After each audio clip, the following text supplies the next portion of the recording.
Good morning. Welcome. We're here live in Toronto, Ontario, Canada, a very special event. I want to welcome all of you.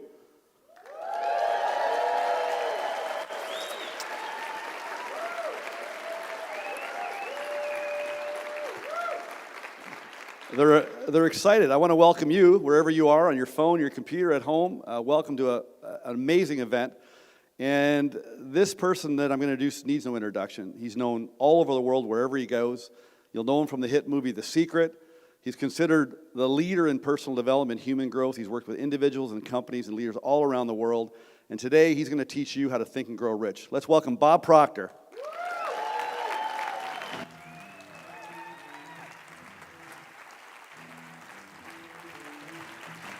Good afternoon.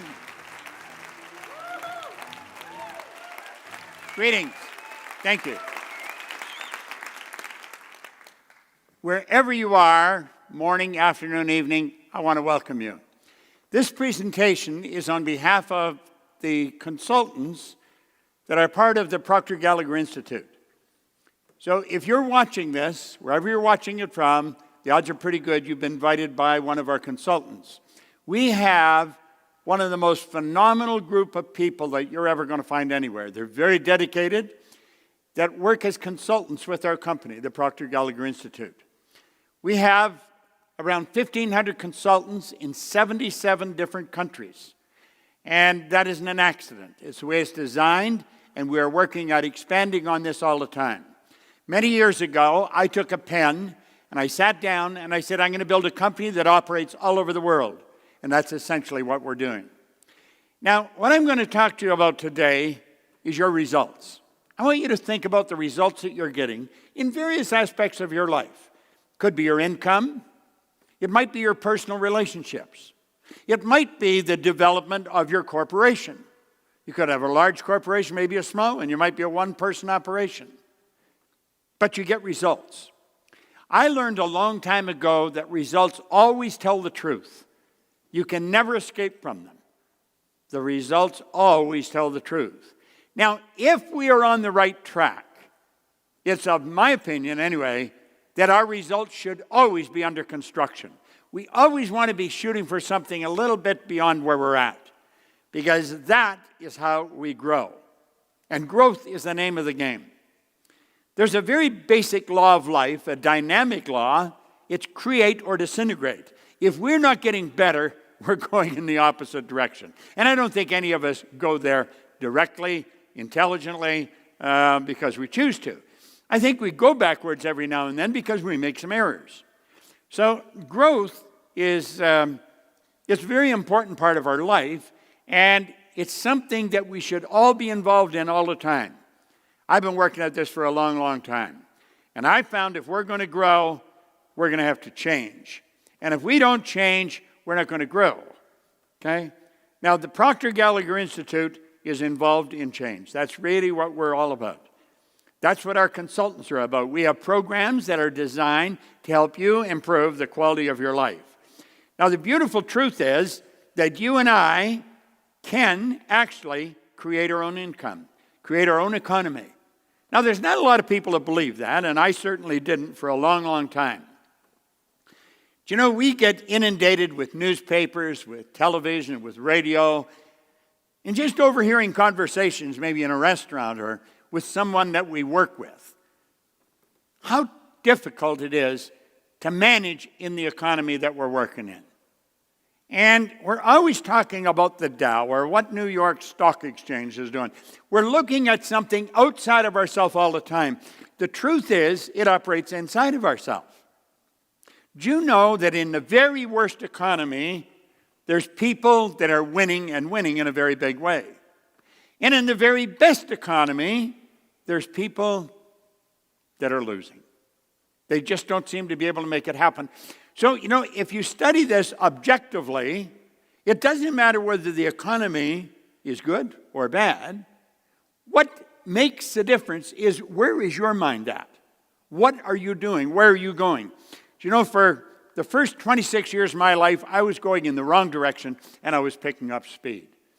The idea that I could create my own economy was a very far-fetched concept. Now, a man did tell me that, but I never believed it. In fact, I didn't believe hardly anything that I heard when it come to improving the quality of my life. I was losing. I was hanging around people that were losing, and that was the conversation of the day, and that's pretty well where my head was at. And then one day it changed. And it didn't change by accident. It changed by design. It changed by someone who's probably very much like the consultant that you're talking to. It changed because someone sat down with me and they wrote an R on a sheet of paper. Then he said, Bob, let that R represent the results you're getting in your life. Now, my results were not under construction, although they should have been. And then he put 3 letters down beside it. He said, let that represent happiness, health, and wealth. And he asked me if I thought he was a happy guy. And I looked at him, and I didn't know him real well. And I said, yeah, he seemed pretty happy to me. He said, have you ever seen me when I was sick? I had to admit I hadn't. He said, did you ever see me when I was broke? This man always had a lot of money in his pocket. And that caught my attention more than anything because I never had any. And he said, Bob, you are about one of the unhappiest guys I've ever met. He was being very honest. I was unhappy. And he said, you're not the healthiest guy in town. You always seem to have a headache or a cold or something. And he said, you're always broke. And that's true. That's exactly how my day went. And I was earning $4,000 a year at the time, and I owed $6,000. Now, I'm going back to 1961. This is not yesterday. It was quite a long time ago. But if you're earning $4,000 and you owe $6,000, it's fairly obvious I would have taken every cent I earned for 18 months just to break even if I'd paid nothing but paid debts. You see, it was an impossible situation. And I have found over the years that that's pretty well the way a lot of people are looking at life. They're in an impossible situation. They just cannot see how they're going to get out of it because they have a tendency to look at where they're at physically, and they never ask themselves about the power that they have locked up within them. I certainly didn't. I was no exception. And he said, Bob, do you enjoy those results? Well, of course I didn't enjoy them. I mean, I thought it was sort of a dumb question. He said, well, do you ever think of changing your results? And to tell you the truth, I don't think it ever did enter my mind. With me, it was always just get by. See, I was actually living a day at a time, and although it wasn't planned, that's just the way it was. When I woke up in the morning, it was get through the day, because I owed everyone I talked to money. I was not a happy person, and I was hanging around with a group of people who were much like myself. We have a tendency to attract people to us that are much like we are. And that was a sad situation. Then he said to me, he said, Bob, do you ever read anything? Now, I said, no, I can't read. Now, that wasn't true. I could, but I didn't. I didn't even read comic books. And he showed me a book. And he said, Bob, this book was written by a man that was mentored by the wealthiest man in the world at that time. The book is Think and Grow Rich. It's by Napoleon Hill. Now, this book is falling apart. He gave me this book. That was in 1961. That was a long time ago. He said, if you will read this every day, he said, the man spent his whole life writing it. He said, I think it would be a prudent move on your part if you spent the rest of your life reading it. It's called Think and Grow Rich. Now, I thought the title was sort of comical. Think and Grow Rich. You see, I didn't know anybody that was rich, in my opinion. I've since wrote a book called You Were Born Rich, and we're all born rich. Most people are just a little short of money. But he said, if you read this every day. Now, I'm going to tell you the truth. I had never read a book in my life. I could read, but not well. I since found out that most people don't read very well. Most people read at about a grade 7 level, and that's because we learned to read by the time we're in grade 6, and we never improve upon the skill from that point on. And he said, do exactly what I tell you. Now, you know, he didn't tell me what to eat or what time to go to bed, but I had never done what I was told. I spent a number of years in the Canadian Navy, and I was punished many times because I wouldn't do what I was told. I don't know, I seemed to resent authority. I was going in the wrong direction, and I just rejected any kind of advice I got. For some strange reason, I started to listen to this man. His name was Raymond Stanford. Raymond Douglas Stanford. In fact, I have a son, Raymond Douglas Proctor. I named him after this man. And I don't know why, but I decided I would read the book, and I would do what he told me. Now, I had many doubts in my mind as to whether I would stick with it, but that was the thought at the time. Now, my life started to change like night and day. Within a year, my income had gone from $4,000 and in debt $6,000. It went to a point where I was earning $175,000 a year. Now, I hadn't earned $175,000 in the year, but my income went to $14,000 and change a month. If you annualize that, that's $175 a year. So it went from $4,000 to $175. If somebody had told me I could do that, I would have never believed him. In less than 5 years, my income went over $1 million. And I'm going to be honest, I had no idea what I was doing. Now, somebody say, well, what were you doing? I was actually cleaning offices. You see, when I first set the goal, it was to straighten out my finances. It was to earn some money. I set a goal of earning $25,000. Now, I really didn't believe, I didn't even know anyone with $25,000. But he said, the book told me, and he told me, he said, write what you want on a card and carry it with you. And so I started to think of earning money. And I have since explained to many people, if your goal is to get out of debt, you'll probably stay in debt forever. That is not a good goal. You're going to track whatever you think about all the time. You got to get rid of the debt, set up an automatic debt repayment program, and then focus on prosperity. At any rate, somebody said there's good money cleaning floors. I said, I'm not proud I'll clean floors. So I started to clean one office. I got $15 a time to wash the floor, and I washed it twice a month. Pretty soon I got another office at $65 a month. Now I'm up to $95. Now keep in mind I was only earning $4,000 a year. That's $100 a week.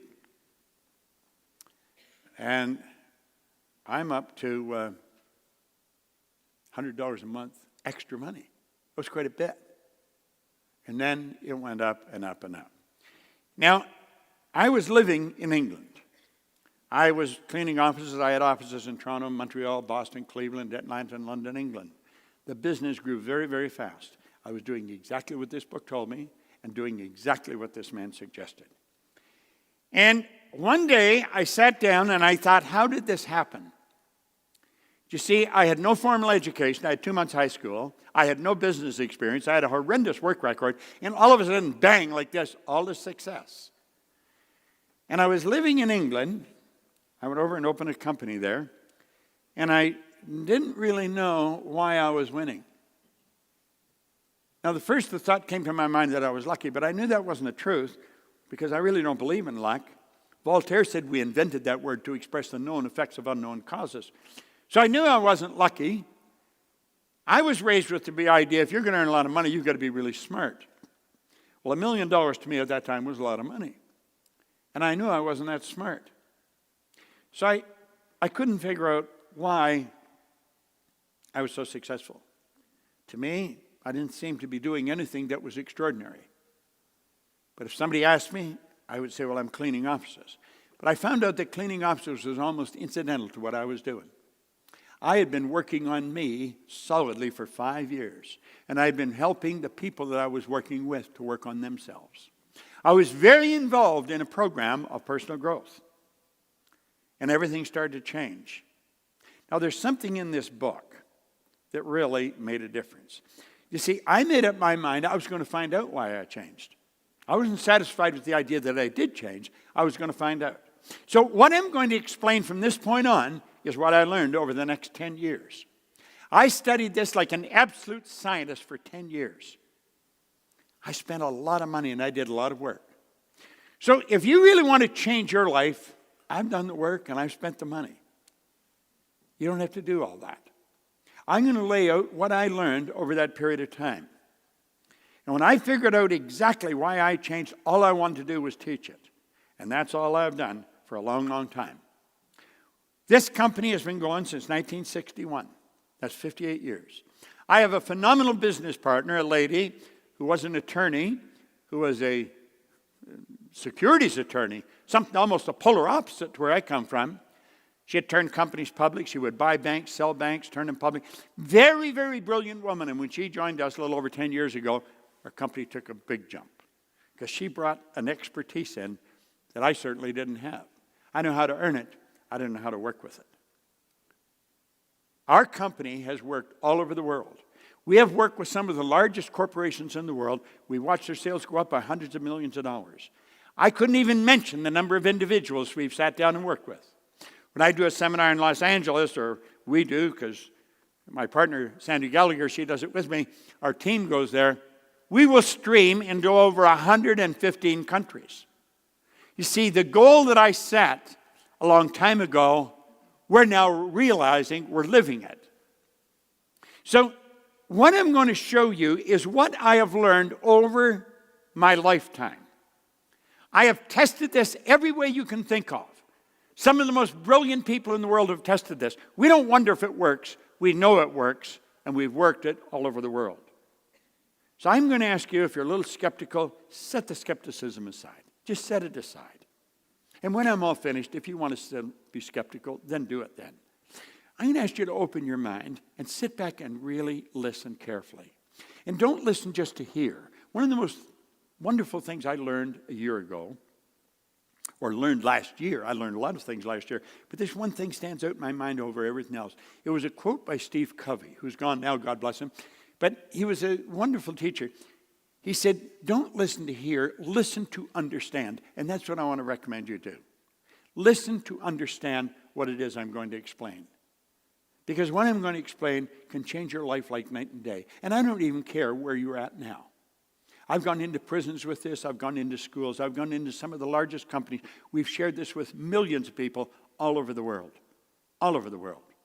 Last time we went into a place, we went into Kosovo, we had 7 different languages that were being translated simultaneous as we were teaching this. So we've been all over the place. I don't care where you're from. I don't care what your background is. It's where you're at right now. If you want to improve where you're at right now, what I'm going to share with you is the answer. Now, here's one of the first things I learned as we opened this book. The author points out something very interesting. He said there's a difference between wishing for a thing and being ready to receive it. No one's ready for a thing until they believe that they can acquire it. Their state of mind must be belief and not mere hope or wish. Now, he said open-mindedness is essential to belief. Closed minds will not inspire faith, courage, or belief. So I'm going to ask you to open your mind and really think. If you're wishing you could get that car, or if you're wishing this could happen to your company, or you're wishing you could do this, forget it. It ain't going to happen. You see, if you want to be ready for the good that you desire, you got to believe that you can do it. Now, I have found there's only 2 sources of reference we can go to find out anything about ourselves. One science and the other is theology. There's only a half a dozen religions, so if you want to do the research, it's not too exhausting. And I've studied both sides now for my entire adult life, and I have found that regardless of the religion, or regardless of the psychology that you're involved in, they will all teach you one thing: you got to believe. You got to believe. That played in my mind for a long, long time. How do you believe? That's probably a question you're asking yourself. How do you believe? Well, you know, I had a wonderful mentor. I've had 7 phenomenal mentors. Leland Valvanderwall, he was a great big man. He and I became very good friends. All my mentors became good friends with me, and I with them. We were sitting in a restaurant one day, and just in idle conversation, he said, our belief system is based upon our evaluation of something. And frequently, if we reevaluate a situation, our belief about it will change. Now, this idea of belief had been plaguing my mind, so I said, what did you just say? I said, I'm not sure. It's about belief. Yeah. He said, our belief system is based upon our evaluation of something. And frequently, if we reevaluate a situation, our belief about it will change. I thought, that is really interesting. Now look, hope and wish doesn't cut it, but belief will. Belief will. If you listen real carefully to what I'm going to explain, and this is a very short presentation, and I got to keep my eye on the time, odds are pretty good you can start believing that you can do what you want to do. Now here's something beautiful. Remember, no more effort is required in order to aim high in life, to demand abundance and prosperity, than is required to accept misery and poverty. I have found out it's much easier to win in a big way than it is to lose. Now think of this. There's two things that you must know if you're going to create time and money freedom, and I think that's something everybody wants. You've got to know where you are, you've got to know exactly where you're going, and you've got to get moving in that direction. Now that's so simple and so obvious, you have to ask yourself, why are so many people stuck? Now I've been in this business a long time, and I can tell you, without doing any research, most people are stuck. There's only 3 or 4 or 5% of the people that are really making it happen. The rest are struggling trying to make it happen. And some of them are absolutely brilliant people. You know brilliant people. They've got degrees coming out the end of their business card, and they're stuck. You see, most of us have been taught that you've got to have goals. Well, I think everybody has goals. Some of them maybe are a little more articulate than others. They may not have their goal in writing or something, but there's something they want. That would fall in the category of a goal. I don't think that's where the problem is. I think the problem's over here. It's where we are. That is really the problem. You see, we're being controlled by something called a paradigm. Now, you may be wondering, well, what the heck is a paradigm? Paradigm is a large problem for almost everyone. Companies have paradigms. It's called culture. Countries have paradigms. It's called culture.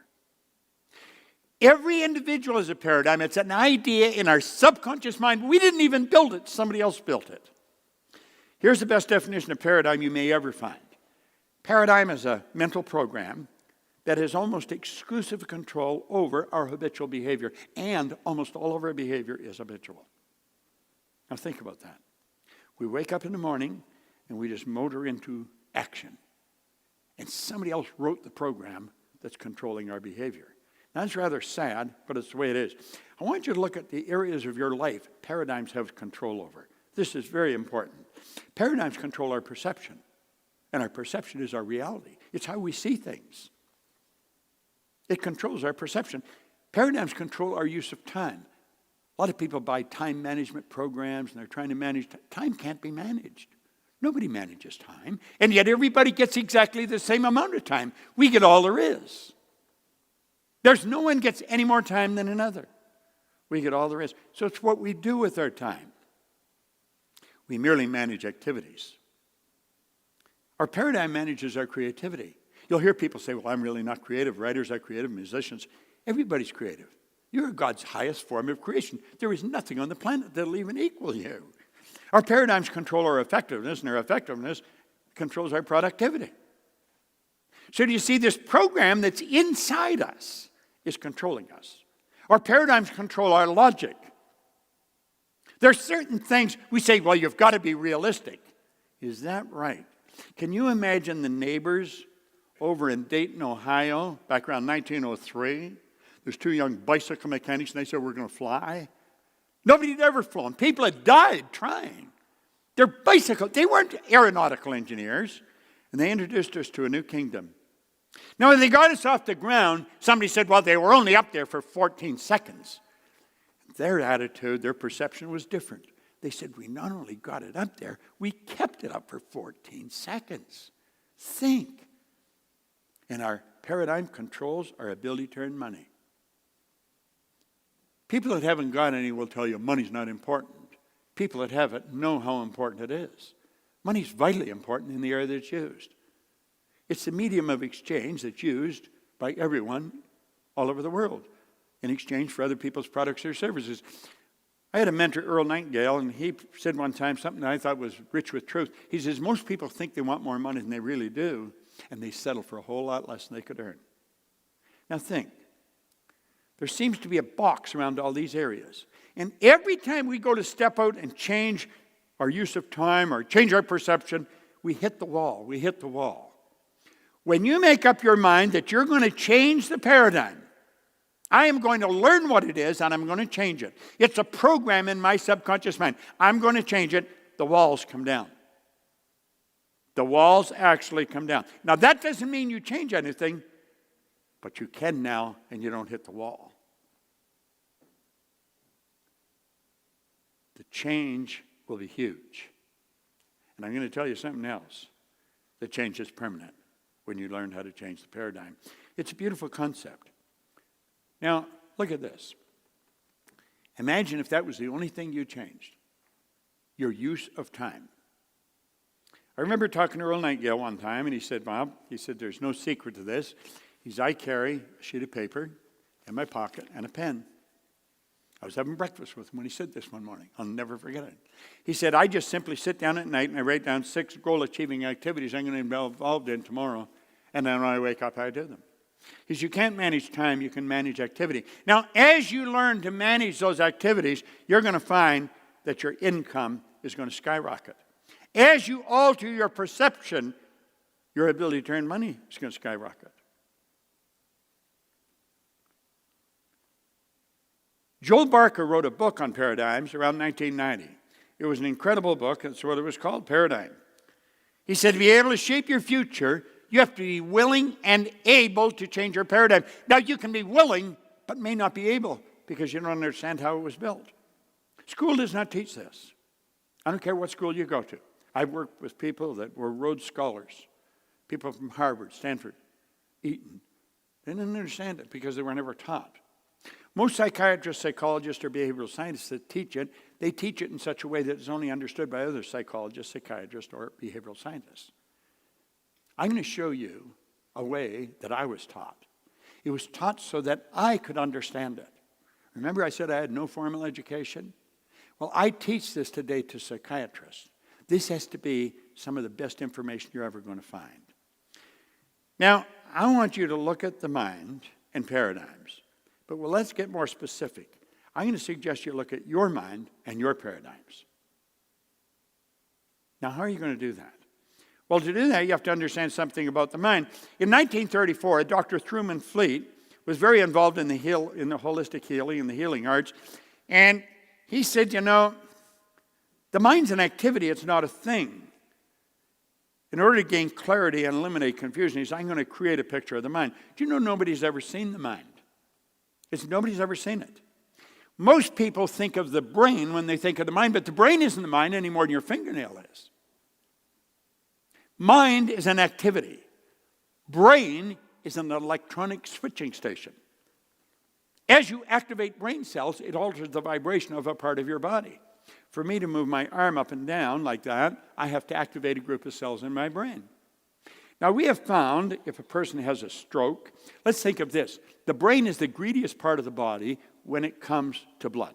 It wants all the blood. If the blood stops going to a particular part of the brain, bang, like that, a group of cells die. Instantly, they die. And the person may lose the use of this arm and leg.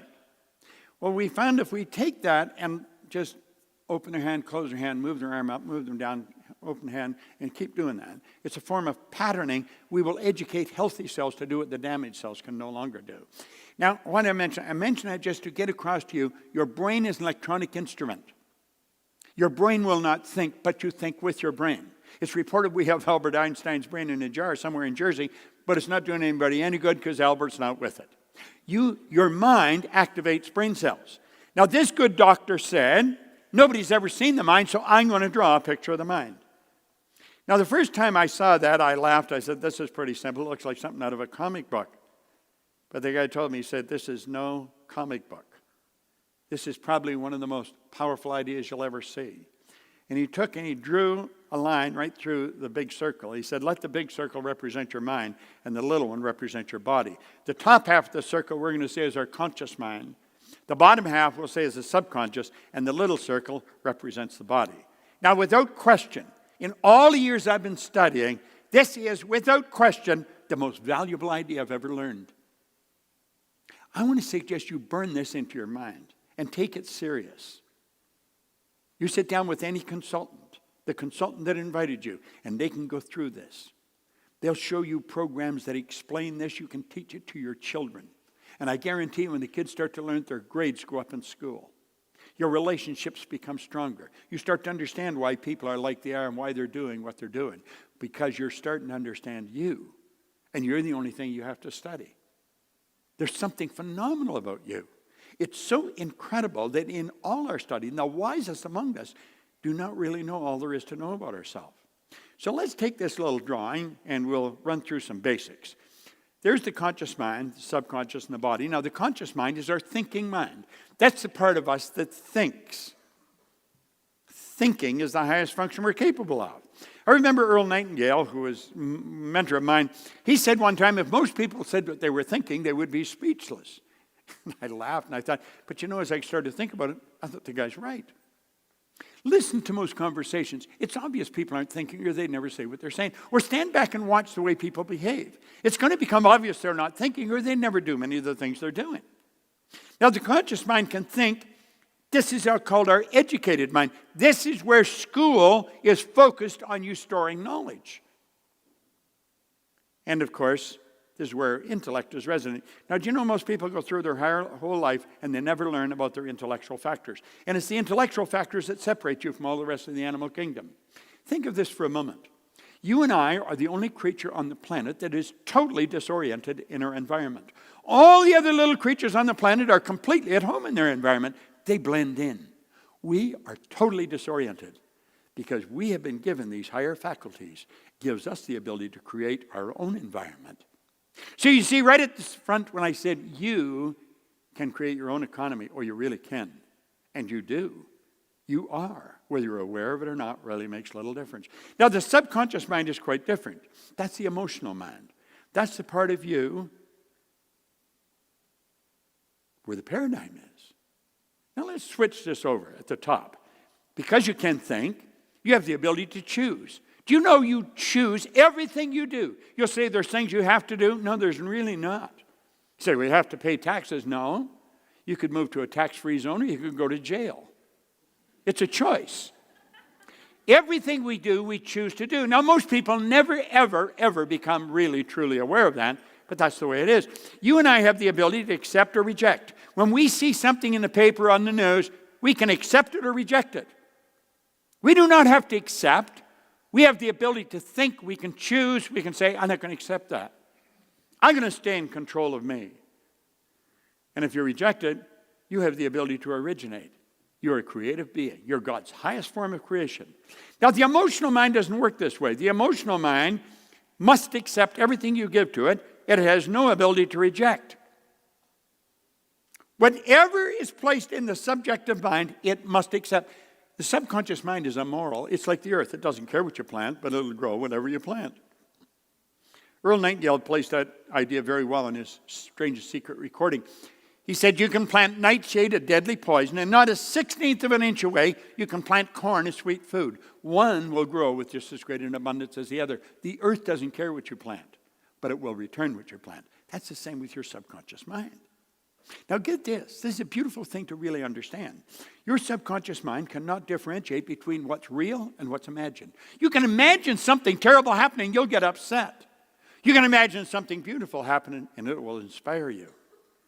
Subconscious doesn't know the difference. And you've been given an imagination, one of the most magnificent tools you've got. Well, where does the paradigm come in, and what do we do? Well, let's take a look at that. Let's close the window on this for a moment, or let's look at how we operate today. Here we are today. I just use the information we've given you, and you're being inundated with information. In the conscious mind, I said you had an intellectual factor. One of them is reason. Reason gives you the ability to think.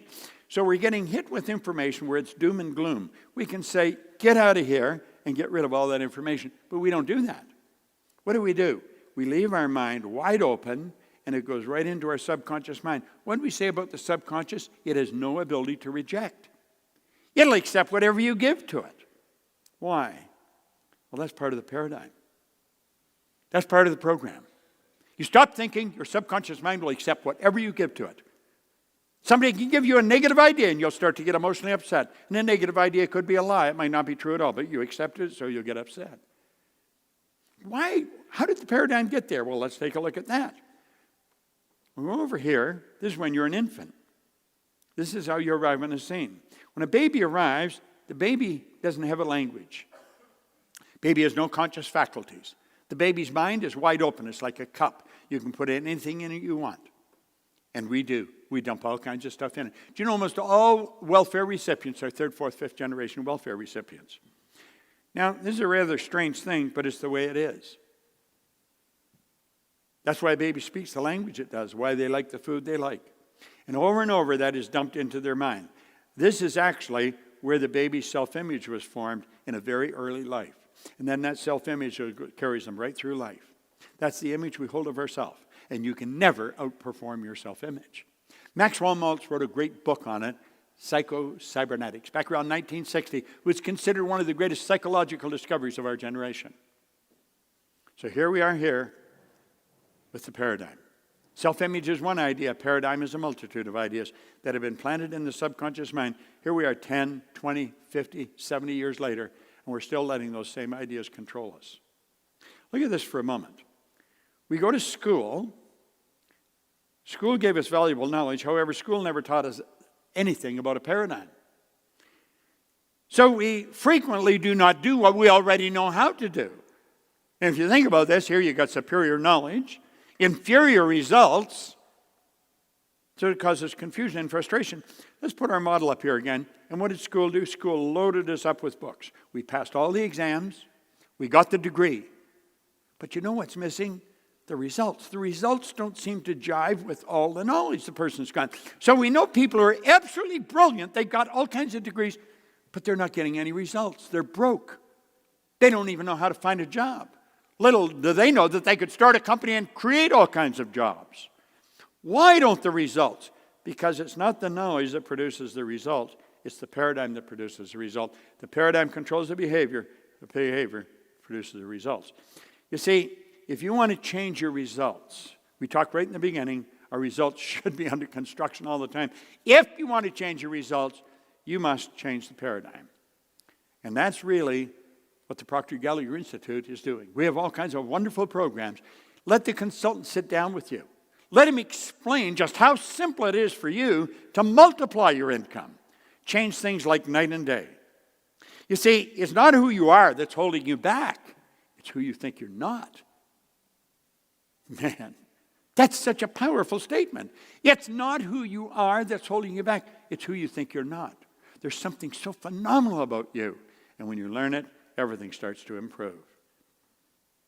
However, when paradigms stay in control, nothing changes.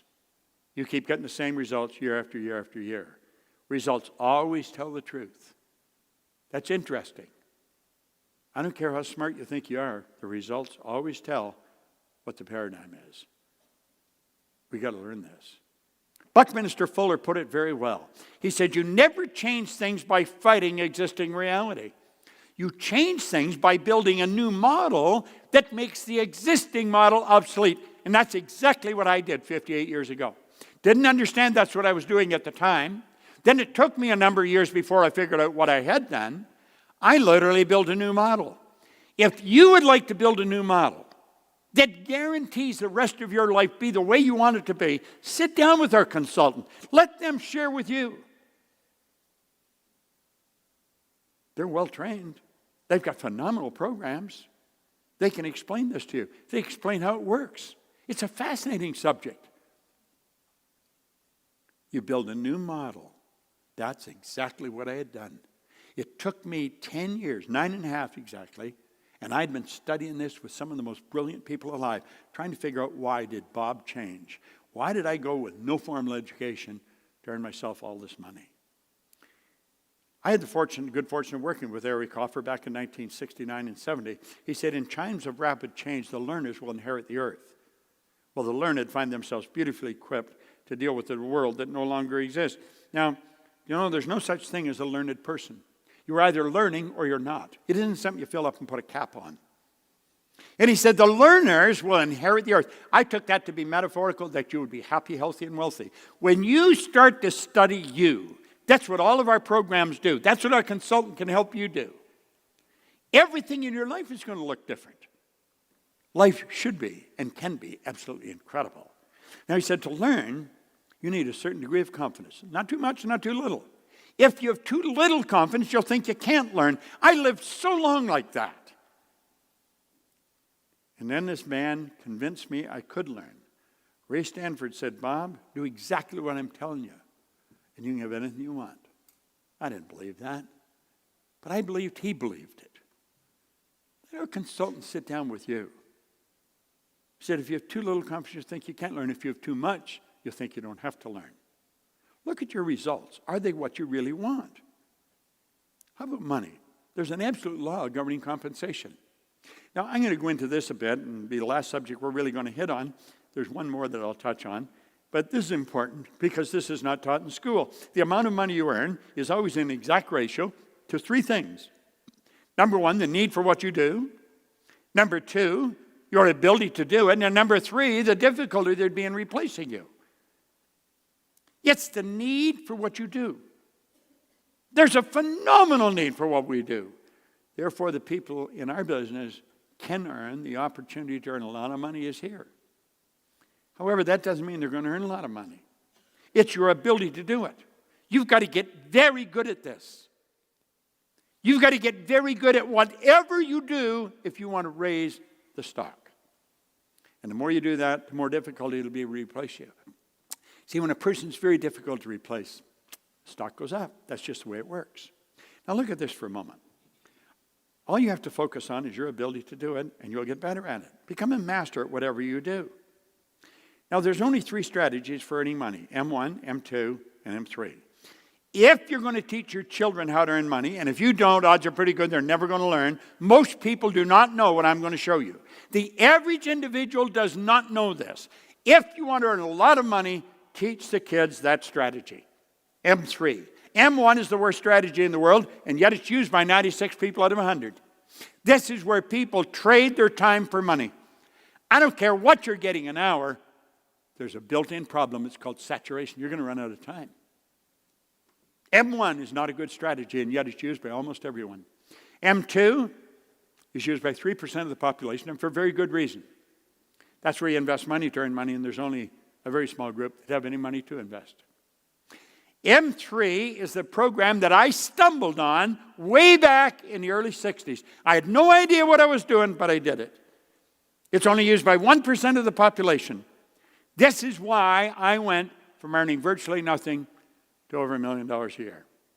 It's used by 1%, yet they earn about 96% of all the money. I multiplied my time by setting up multiple sources of income. Do you know, if you study our programs, we can show you how to turn your annual income into a monthly income. You may say, well, that's impossible. Okay, if that's what you want to accept. But I can tell you, based on years and years of experience, and literally millions of examples, we can show you how to turn your annual income to a monthly, and I don't even care what you earn, because there's no end to what you can earn. Look at it this way. Wealthy people have historically always had multiple sources of income. You go right back to the ancient Babylonians. They all had multiple sources of income. Wealthy people have always had multiple sources. You know, our world is changing. You're aware of that, and I'm aware of that, changing daily. And it's not getting bigger. Our world's getting smaller. Our world is getting so small. We're only hours away from anywhere in the world. Now look, you can have business all over the world.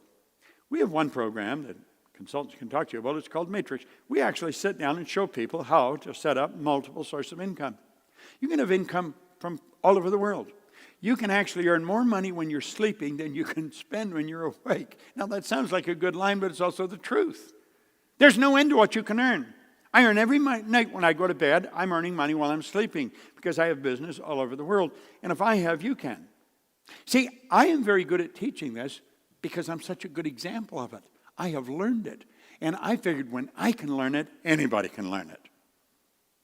I've gone into prisons, into schools, into some of the largest companies in the world.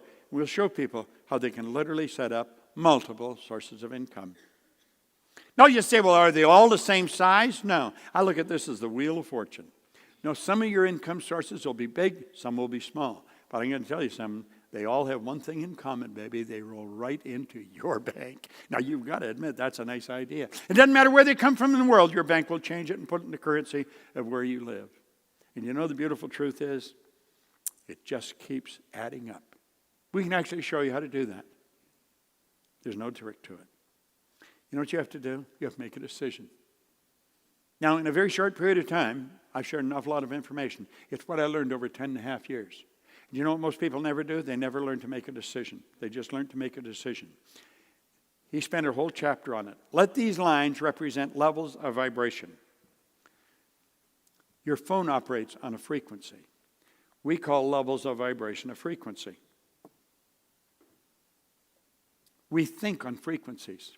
We literally think on frequencies. Thought is energy. And you think on frequencies. Now, some people are on a much higher frequency than others. The results you're getting are nothing but the manifestation of your own thoughts. Do you know that's the one point all great leaders have agreed on? Go back and study them. Study any of them. In biblical times, right up to today. The great business leaders, every one of them, have been in complete unanimous agreement on this one point. They've disagreed in virtually everything else. You and I become what we think about. We become what we think about. What are you thinking about? What are you thinking about? Ask yourself that.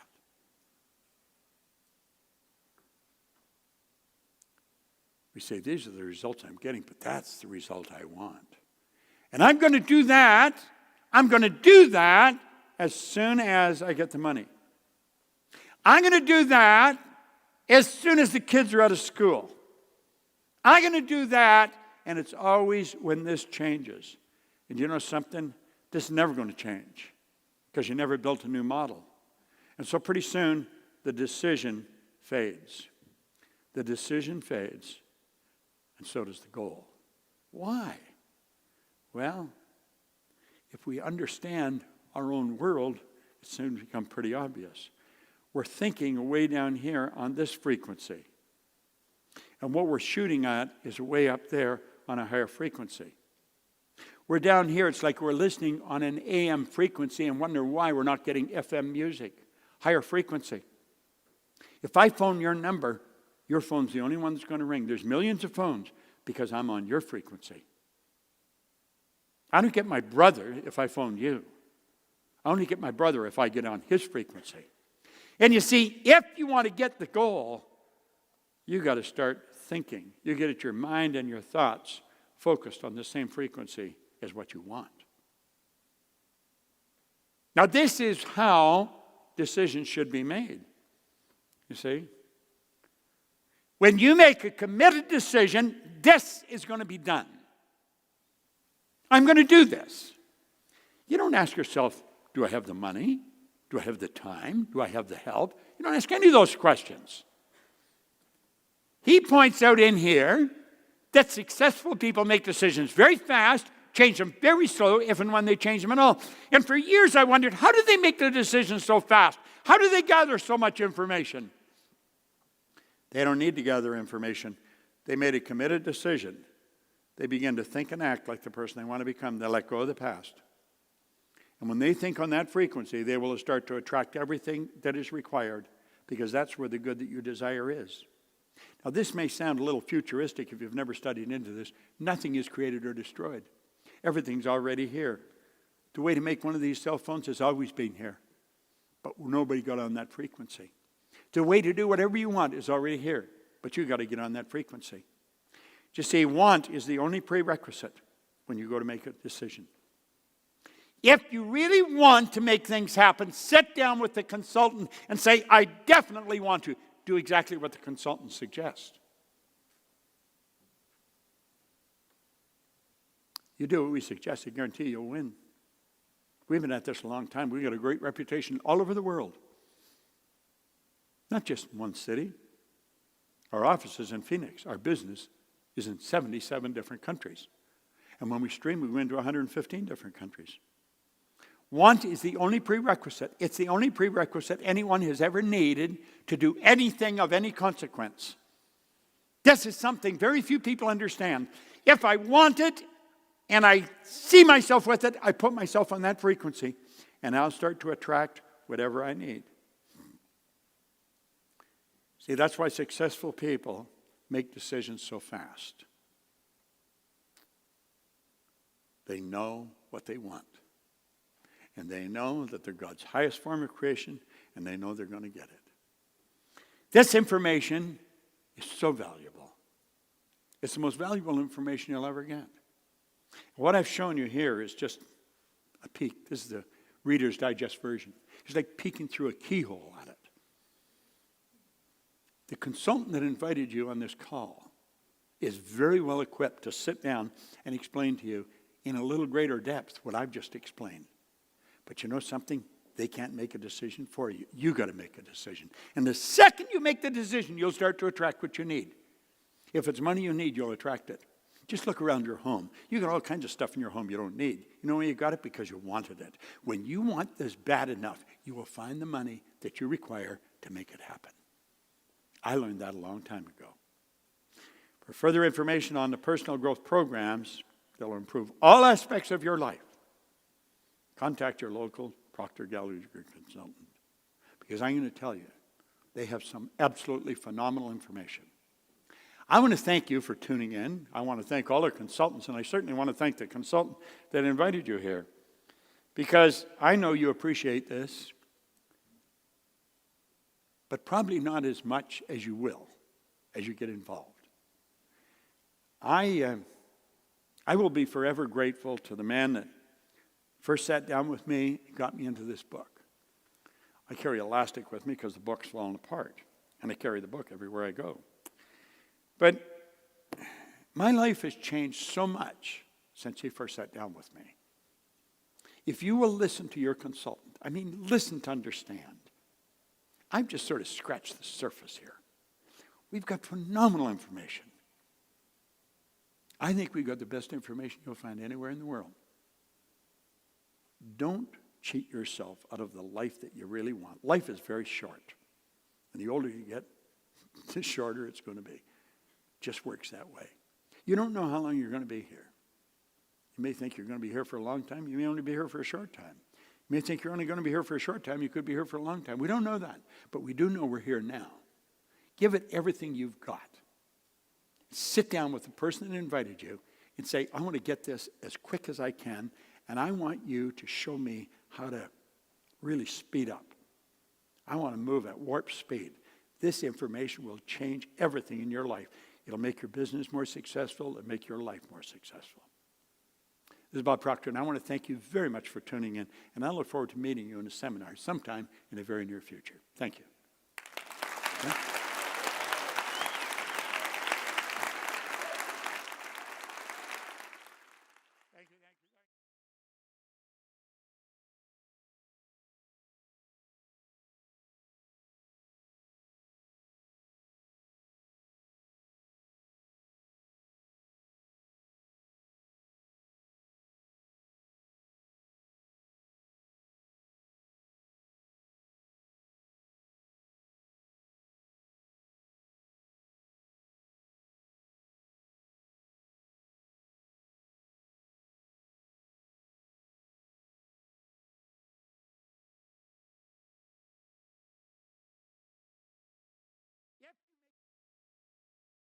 Good at presenting this, you're going to get really good at presenting it.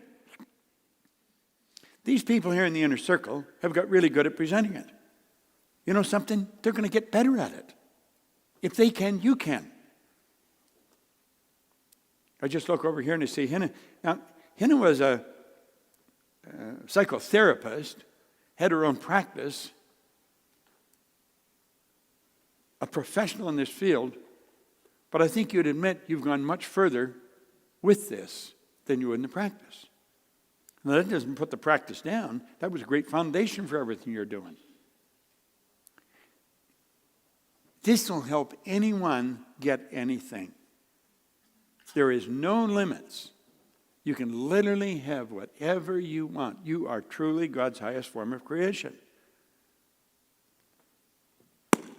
Lock into a book. Connect with a couple of other people. And make up your mind you're really going to study this. I look at the different people here, and I think you've been to every meeting we've had. Because she knows the answer's here. You see the changes that people make in their life. You can cause those changes to take place. But I'm going to tell you something. You can never lead a person further than you've gone.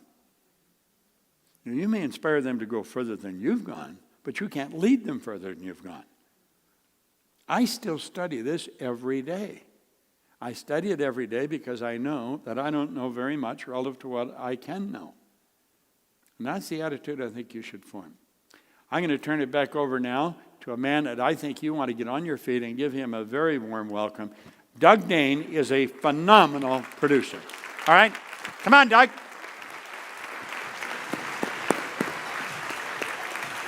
Come on.